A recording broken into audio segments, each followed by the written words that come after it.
Jai Hind aspirants, I hope you all are doing well. Welcome to your own channel. In this video, I am going to review the paper of CDS which was held on 21st of April.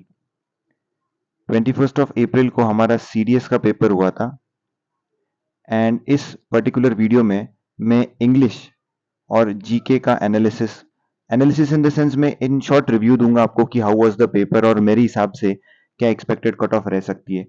But एक चीज मैं definitely video की शुरुआत में बोलना चाहूंगा, जो आप सब लोग को अभी तक पता चला होगा कि पेपर इस बार टफ बना था।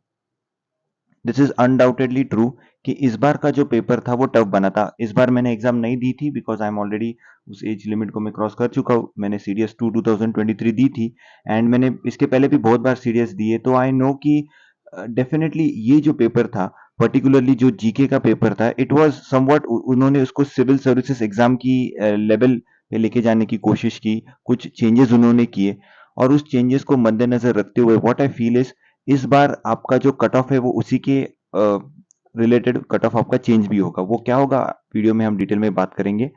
तो ये मेरे बारे में कुछ इन्फॉर्मेशन है। तो सबसे पहले अगर डिफिकल्टी लेवल की बात करें तो इंग्लिश में हमें एक चीज पता चली कि there was emergence of new trend. And what was this trend? If you see correlating of sentences, use of paired words, matching list वगैरह वगैरह, जो मतलब अभी तक इंग्लिश में पूछा नहीं गया था।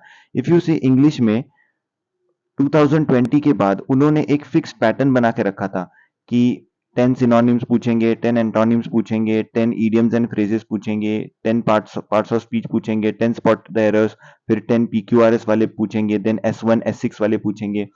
So overall, they had made a fixed pattern. This time they changed the pattern, and I have interacted with some of the aspirants जो मेरे कांटेक्ट में है। तो जो बच्चा जिसको प्रीवियस सीडीएस के एग्जाम में 75 प्लस जा रहे थे इंग्लिश में, जिसको 75 प्लस इंग्लिश में जा रहे थे, वो इस बार इंग्लिश में 62 63 मैक्सिमम 65 तक जा रहा है इंग्लिश में। तो इफ यू सी लगभग हमें लग रहा है यहाँ पे 7-8 मार्क्स उसके कम आ रहे हैं। 7-8 मार्क्स उसके कम आ रहे, तो ये जो 7-8 मार्क्स कम आ रहे बिकॉज थोड़ा सा पैटर्न अलग था। आपको यहाँ पे एडेप्टेशन भी बताए गए थे, borrowed words, then paired words. तो ये पेड वर्ड्स तो आपको पता होगा, ये एनडीए में भी 2023 के पैटर्न में आए थे। तो कुछ तो मतलब यूपीएससी के दिमाग में चल रहा है कि अभी हाल फिलहाल में बच्चों को मार्क्स ज्यादा आ रहे थे, राइट। पर्टिकुलरली अगर आपने देखा होगा तो सीडीएस 2021 से, मतलब कोरोना के बाद की जो सीडीएस हुई है, उससे एग्जाम का जो लेवल है, मतलब कट ऑफ जो है वो काफी बढ़ रही है। 107 गया था यहाँ पे, ओटीए की बात कर रहा हूँ मैं यहाँ पे। उसके बाद फिर उसके बाद के लगभग 100 के आसपास ओटीए का कट ऑफ रहा है। इस बार क्या होगा वो आगे बताएंगे। दूसरी चीज जीके की बात करें नाउ, ये जो पेपर होता है ये पहले से ही बहुत लोगों को ये पेपर टफ जाता है। जीके की बात करें तो नाउ जीके में अमूमन बच्चे क्या करते हैं, मॉडर्न हिस्ट्री अच्छे से करके जाते, पॉलिटी अच्छे से करके जाते, ज्योग्राफी अच्छे से करके जाते, देन पीसीबी साइंस अच्छे से करके जाते। नॉर्मली बच्चे जो रेगुलर एस्पिरेंट्स है, they keep ancient, medieval history जो है वो उसको ऑप्शन पे रखते हैं। एंड इकोनॉमिक्स तो कई कई लोग पढ़ते ही नहीं है, इकोनॉमिक्स बहुत से लोग पढ़ते ही नहीं है। तो इस बार यूपीएससी ने क्या किया कि इकोनॉमिक्स में से और एंशिएंट से ज्यादा क्वेश्चन पूछे, पॉलिटी का थोड़ा सा वेटेज कम कर दिया। हालांकि I would say geography relatively easy बनाया था, हालांकि पूरा ज्योग्राफी इजी नहीं था। मैं अभी इस वीडियो के बाद मैं एक series I am going to post video जिसमें मैं सारे क्वेश्चंस का जो है वो ज्योग्राफी करूंगा, फिर उसके बाद हिस्ट्री, फिर पॉलिटी, ऐसे I try to make videos for you people. तो इसमें हमें एक चीज पता चल रही है कि यूपीएससी क्या कर रहे हैं अभी, इसको समवॉट उसको आईएएस लेवल, जो आईएएस प्रीलिम्स होती है, आईएएस प्रीलिम्स के लेवल पे इसको लेके जा रहे हैं। इसका बेस्ट एग्जांपल है, एक क्वेश्चन आया था social conference Indian national Congress के ऊपर, right, and Bombay presidency association के ऊपर। एंड देन उन्होंने पूछा था कि हाउ मेनी, तीन स्टेटमेंट्स दिए थे 1 2 3, एंड पूछा था how many of them are correct, कि ए में दिया था सिर्फ एक करेक्ट है, बी में बोला था दो करेक्ट है, सी में बोला था तीन करेक्ट है, या डी में बोला था नन इज करेक्ट। तो ये जो क्वेश्चंस होते हैं ना, इसमें एलिमिनेशन मेथड ज्यादा काम नहीं आती, इसमें you have to solve it on the basis of knowledge. तो यूपीएससी ऐसा क्यों कर रहा है, ताकि आप ज्यादा एलिमिनेशन से नहीं कर पाए। बिकॉज पहले कैसा होता था यूपीएससी के एग्जाम में, एलिमिनेशन मेथड से काफी ज्यादा क्वेश्चन सॉल्व होते थे, ठीक है। Factors affecting the cut off, now ये बहुत सी चीजें होती है जो कट ऑफ को अफेक्ट करती है एग्जाम, एक तो पहली बात तो एग्जाम की डिफिकल्टी लेवल, तो इस बार हम लोग उसको बोलेंगे स्लाइटली टफ पेपर था। नंबर ऑफ वैकेंसीज, ये बहुत से लोगों को नहीं पता अभी। इस बार के वैकेंसीज 2024 के वैकेंसीज ओटी के लिए ज्यादा है, मोर। तो जब वैकेंसीज बढ़ती है तो कट ऑफ कम आता है। ठीक है, नॉर्मली अगर सेम पैटर्न मेंटेन किया, तो यहाँ पे तो पैटर्न भी चेंज किया तो कट ऑफ तो कम जानी ही जानी है। दूसरी चीज नंबर ऑफ एप्लीकेंट्स, ये तो अमूमन हर साल सेम ही रहता है कि कितने बच्चे फॉर्म भरते हैं, राइट? तो इट रिमेन्स मोर और लेस सेम एवरी ईयर। तो these are the two major factors which affect the difficulty level of your exam, like how tough or how easy the paper was. Obviously if it was easy for you, normally it would be easy for everyone, right? तो देखेंगे अभी मेरे हिसाब से expected cut off क्या जाएगी। तो मैं आपको उसके पहले आपको मैं एक बात बताता हूँ। जितने भी मैंने अभी तक सीरियस ओटीए दिए, सब में मैंने 120 प्लस स्कोर किया है।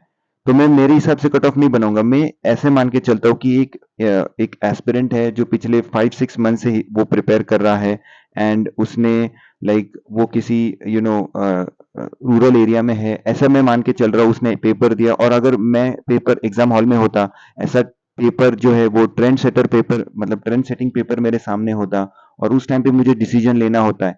बहुत से मेरा एक स्टूडेंट है, वो मुझे बोल रहा था कि सर इंग्लिश का पेपर जो है वहां पे जाके, मतलब मैंने ज्यादा अटेम्प्ट क्यों किए, वाई अटेम्प्टेड मोर, मैंने ज्यादा अटेम्प्ट इसलिए किए बिकॉज मुझे लगा कि मुझे ही पेपर डिफिकल्ट जा रहा है, ज्यादा अटेम्प्ट करूंगा तो शायद मैं रेस में तो बना रहूंगा। तो बहुत से बच्चों को आपको वहां पे डिसीजन लेना होता है कि if you are facing difficulty, then you have to think कि मुझे डिफिकल्ट जा रहा है ना, तो इंडिया में सबको डिफिकल्ट जा रहा होगा। ये एटीट्यूड लेके जाइए आप पेपर में। क्या इसमें बहुत से बच्चों ने ना इंग्लिश में ज्यादा अटेम्प्ट किया, और इसकी वजह से इंग्लिश में जो स्कोर है 55 से 65 में बहुत लोगों के स्कोर बन रहे हैं इंग्लिश में। एंड जीके की बात करें, अमूमन इफ यू से जीके में अगर 40 प्लस जो स्कोर होता है ना, it is a good score. अगर आपका अभी भी इतना ट्रेंड चेंज होने के बावजूद भी 40 के आसपास स्कोर बन रहा है, तो आई वुड से आपका चांसेस काफी ज्यादा है ना। मैं सिर्फ ओटी की बात करूंगा बिकॉज मैंने अभी तक मैथ्स का पेपर देखा है नहीं। तो ओटीए की मेरे हिसाब से इट शुड बी 90 टू 95 ना। इसमें बहुत से लोग बोलेंगे कि शायद क्या 95 से ऊपर जा सकता है, क्या 90 से नीचे जा सकता है, सी थोड़ा मिक्स्ड है। व्हाट आई फील इज कि जो वैकेंसीज है और जो पेपर की लेवल है, उसको मद्देनजर रखते हुए किसी भी हालत में I don't find this paper reaching a 3 digit cut off. मतलब 100 तो किसी भी सूरत में नहीं जाएगा, बिकॉज वो लेवल मेंटेन किए उन्होंने, ठीक ठाक लेवल दे हैव मेंटेन। दूसरी चीज, इतना भी मुझे नहीं लगता इतना भी ज्यादा टफ था कि इंग्लिश में ना 55 या 60 नंबर बनने मुश्किल थे। अगर आपने ठीक ठाक प्रैक्टिस की होगी तो 55-60 नंबर बन सकते थे, एलिमिनेशन मेथड से या कुछ और किधर से सुना होता, कुछ भी करके 55-60 on the basis of paper solving techniques आप पहुंच जाते। तो इन माय ओपिनियन 90 से 95 ओटीए का कट ऑफ बनना चाहिए। अभी एक चीज में इसमें भी दो कैटेगरी करूंगा। ऐसे बच्चे जिनका स्कोर 85 प्लस है, 85 से 90 के बीच में है, मैं इनको एडवाइस करूंगा कि प्रिपेयर फॉर, अगर आपके पास चांस है तो सीरियस टू 2024 की प्रिपरेशन चालू रखना। ठीक है, एंड साइड बाय साइड आप एसएसबी के लिए भी प्रिपेयर करना। दूसरी चीज, जिनका कट ऑफ, जिनके मार्क्स अभी 90 टू 95 आ रहे, आप एसएसबी की प्रिपरेशन करना, प्लस सीडीएस टू 2024, बट आपके चांसेस एसएसबी के बहुत ज्यादा है।